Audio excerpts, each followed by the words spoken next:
شرور أنفسنا ومن سيئات أعمالنا من يهده الله فلا مضل له ومن يضلل فلا هادي له وأشهد أن لا إله إلا الله وحده لا شريك له وأشهد أن محمدًا عبده ورسوله أما بعد فإن خير الحديث كتاب الله وخير الهدي هدي محمد صلى الله عليه وسلم وشر الأمور محدثاتها وكل محدثة بدعة وكل بدعة ضلالة وكل ضلالة في النار. أعوذ بالله من الشيطان الرجيم. يا أيها الذين آمنوا كتب عليكم الصيام كما كتب على الذين من قبلكم لعلكم تتقون. اللهم صل على محمد وعلى آل محمد كما صليت على إبراهيم وعلى آل إبراهيم إنك حميد مجيد. اللهم بارك على محمد وعلى آل محمد كما باركت على إبراهيم وعلى آل إبراهيم إنك حميد مجيد. رب اشرح لي صدري ويسر لي أمري واحلل عقدة من لساني يفقه قولي. اللهم انفعنا بما علمتنا وعلمنا ما ينفعنا. رب زدنا علما. سامعین محترم، بزرگان دین، حاضرین جمعہ، میں سب سے پہلے اپنے آپ کو اور تمام سامعین کو اللہ رب العزت کے تقوی کی نصیحت کرتا ہوں.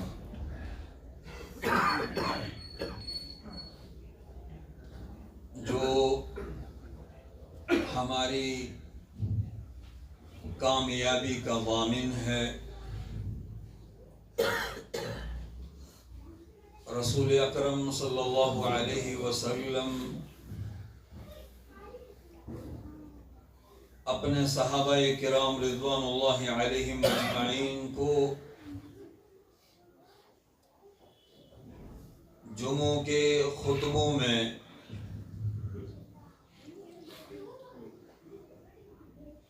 وہ آیات بار بار پڑھ کر سنایا کرتے تھے جس میں اللہ رب العزت نے مسلمانوں اور مومنوں کو تقوی کی صفت سے متصف ہونے کی تلقین کی ہے. یا ایھا الذین آمنوا اتقوا اللہ، کہ اے لوگو جو ایمان لائے ہو، اللہ رب العزت کا تقوی اختیار کرو. میرے بھائیوں اور بزرگوں،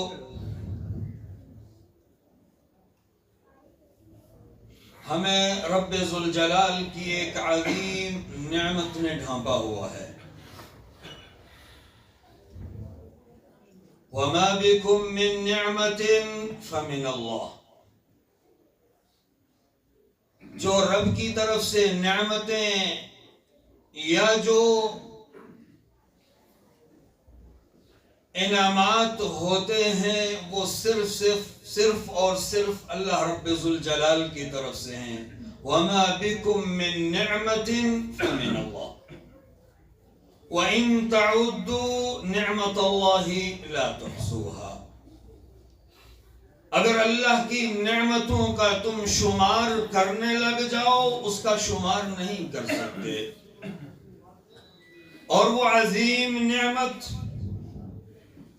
رمضان المبارک کا یہ مبارک موسم ہمیں اپنی اس زندگی میں ملنا ہے. آج ہم حالت صیام میں ہیں. اللہ رب العزت ہمارے صیام کو قبول فرمائے.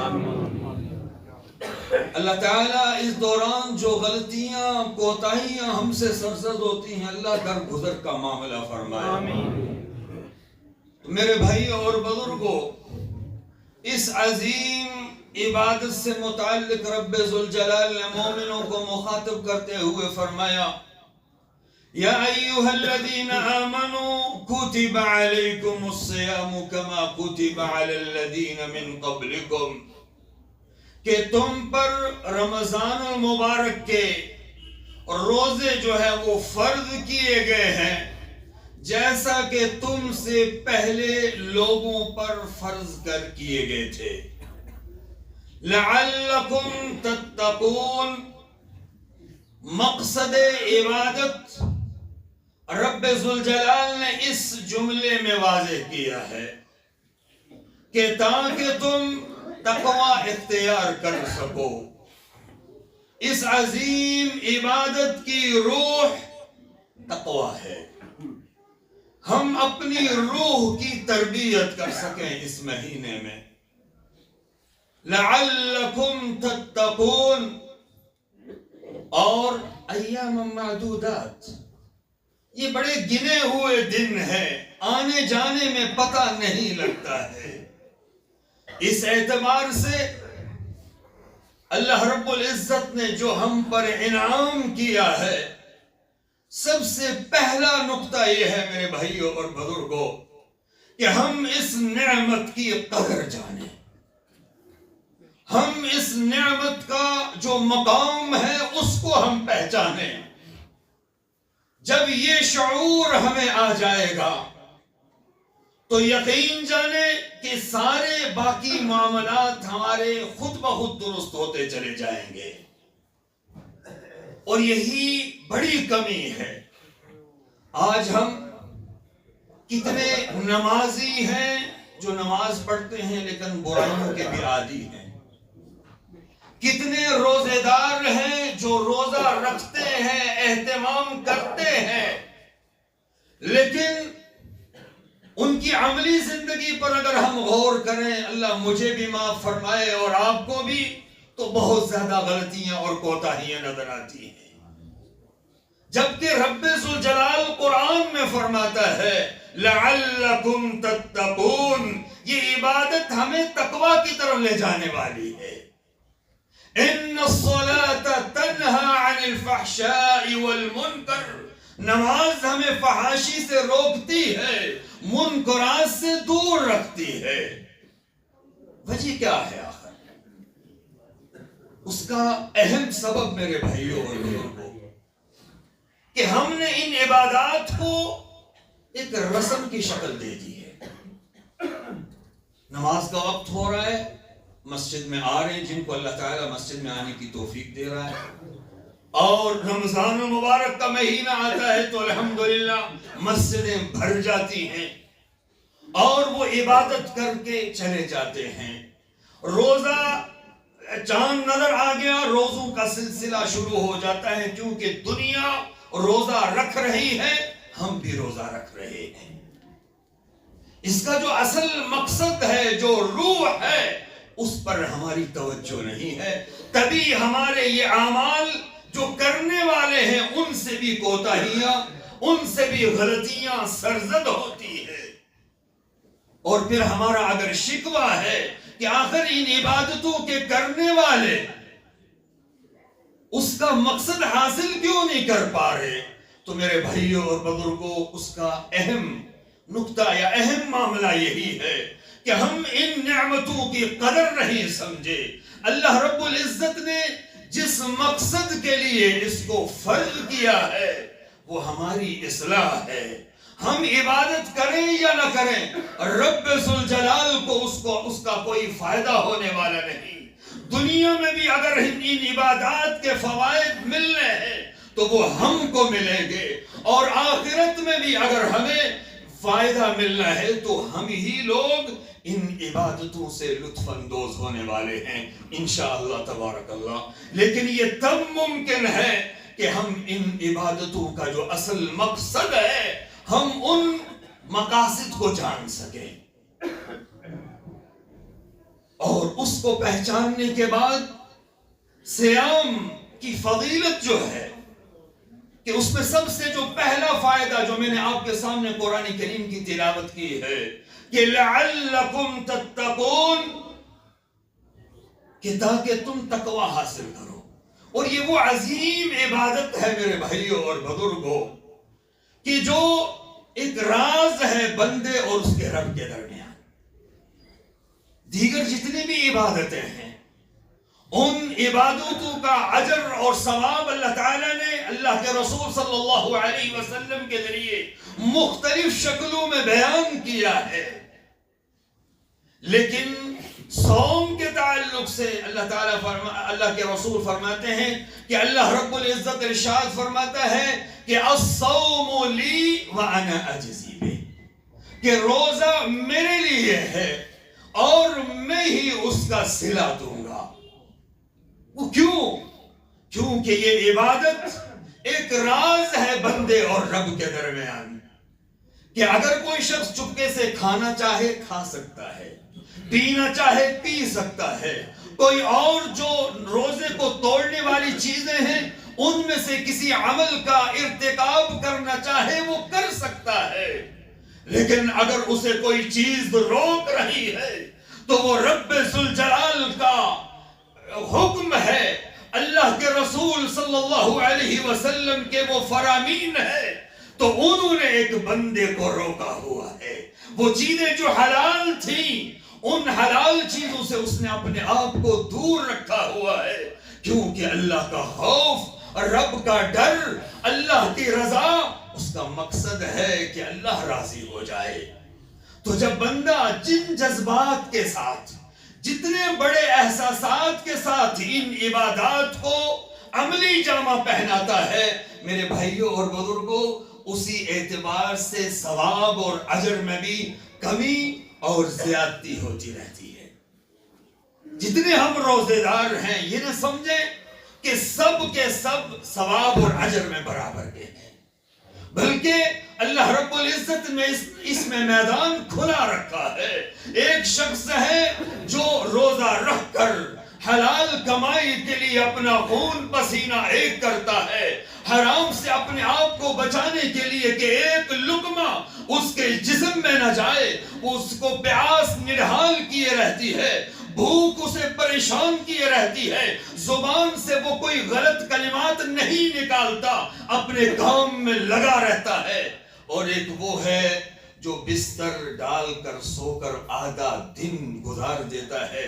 آپ کیا سمجھتے ہیں کہ اللہ کے ہاں دونوں اجر میں برابر ہے؟ قطعا نہیں. الصوم لی وانا اجزی بہ، روزہ میرے لیے ہے اور میں ہی اس کا بدلہ دوں گا. تو جس قدر ایک انسان اپنے آپ کو رب کی عبادت میں تھکاتا ہے اور اللہ رب العزت کی خوشنودی حاصل کرنے کے لیے وہ جو پریشانی جھیلتا ہے، اللہ اس کو اجر سے محروم نہیں کرے گا میرے بھائیوں اور بزرگوں. اور یہی چیز انسان کو تقوی کی طرف لے جاتی ہے. دوسری جو فضیلت صوم کے تعلق سے آئی، اللہ کے رسول صلی اللہ علیہ وسلم نے فرمایا کہ الصوم جنۃ یستجن بہ العبد من النار، کہ روزہ جو ہے یہ ایک بڑی رکاوٹ ہے، ڈھال ہے جو بندے کو جہنم کی آگ سے بچاتی ہے. یہ ایک فضیلت جو اللہ کے رسول صلی اللہ علیہ وسلم نے، کہ جب ہم روزہ کی نیت کریں، اس عظیم عبادت کو جب ہم انجام دیں، اور اس کے درمیان جب ہمیں کچھ مصیبتیں کہیں صبر کرنا ہو، تو اس موقع پر ہم یہ حدیث سامنے رکھیں، تقوی والی آیت ہم سامنے رکھیں، اور دوسری ایک حدیث اللہ کے رسول صلی اللہ علیہ وسلم نے فرمایا کہ جو ایک تیسری جو فضیلت ہے صوم کے تعلق سے، کہ جنت کے دروازے ہیں، اور ان دروازوں میں سے ایک دروازہ باب الریان ہے، یدخل به الصائمون، کہ اس دروازے سے صرف روزے دار ہی جنت میں داخل ہونے والے ہیں، کہ جب ہم یہ عبادت کر رہے ہوں، اس عبادت کی تنگی آئے تو ہم باب ریان کو یاد کریں کہ ہمیں اس دروازے سے داخل ہونا ہے۔ رب ذوالجلال کا جو یہ فرمان ہے اللہ کے رسول صلی اللہ علیہ وسلم کے ذریعے، یہ حق پر مبنی ہے، اس میں کوئی شک اور شبہ نہیں ہے۔ ایک اور فضیلت اللہ کے رسول صلی اللہ علیہ وسلم نے فرمایا کہ الصوم والقرآن یشفعان، کہ روزہ اور قرآن کریم یہ اللہ رب العزت کے ہاں بندے کے لیے سفارش کریں گے کہ اللہ، میں نے اس کو کھانے سے روک رکھا تھا، میں نے اس کو شہوات سے دور رکھا تھا، فشفعنی بھی فی، تو مجھے اس کے لیے سفارشی بنا دے۔ اور اسی طریقے سے دن کا صیام جو انسان کو کھانے پینے دیگر ضروریات زندگی سے وہ بچا رہا، اور قرآن اٹھے گا، قرآن اپنے رب سے شفاعت کرے گا کہ میں نے رات کو اس کو کھڑے رکھا ہے، یہ قرآن کریم پڑھتے ہوئے قیام اللیل میں مصروف تھا، یا قرآن کریم سنتے ہوئے قیام اللیل میں مصروف تھا، اللہ تو اس کو میرے لیے مجھے اس کے لیے سفارشی بنا دے، تو اللہ رب العزت ان دونوں کی سفارش قبول فرمائے گا۔ یہ سفارش، یہ شفاعت، کہ جس شفاعت کی ہم تمنا کرتے ہیں کہ جب قیامت کا دن ہوگا، وہ ہولناک منظر ہوں گے، جب جنت اور جہنم نظر آ رہی ہوگی، دائیں اعمال والوں کو ان کے نیک اعمال دیے جا رہے ہوں گے، اور جہنمیوں کو ان کے بائیں ہاتھ میں نامہ اعمال دیا جا رہا ہوگا۔ اس موقع پر، اس ہولناکی میں جب یہ اٹھیں گے اور ہماری یہ عبادتیں ہمارے لیے سفارش کریں گی کہ اس نے تنگی برداشت کی تھی تیری رضا کے لیے، میں نے اس کو کھانے پینے اور شہوات سے روکا تھا، رب ذوالجلال مجھے سفارشی بنا۔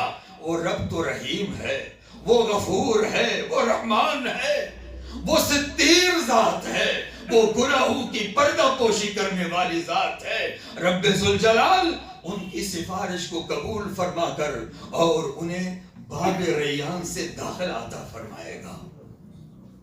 تو میرے بھائیوں اور بزرگوں، یہ جو فضائل جو اللہ تعالیٰ نے یا اللہ کے رسول صلی اللہ علیہ وسلم نے ہمیں مطلق صیام سے دیے ہیں، اور پھر اس سے جڑی ہوئی جو اور فضیلتیں ہیں جو اللہ کے رسول صلی اللہ علیہ وسلم نے ہمیں مختلف شکلوں میں اور مختلف پہلو سے بیان کی، کہ انہی میں سے اللہ کے رسول صلی اللہ علیہ وسلم اسی حدیث کا جو ٹکڑا ہے جس میں الصوم لی وانا اجزی بہ، اسی میں ہے کہ وللصائم فرحتان، کہ روزے دار کے لیے دو خوشی کے موقع ہیں، فرحت عند افطار، کہ ایک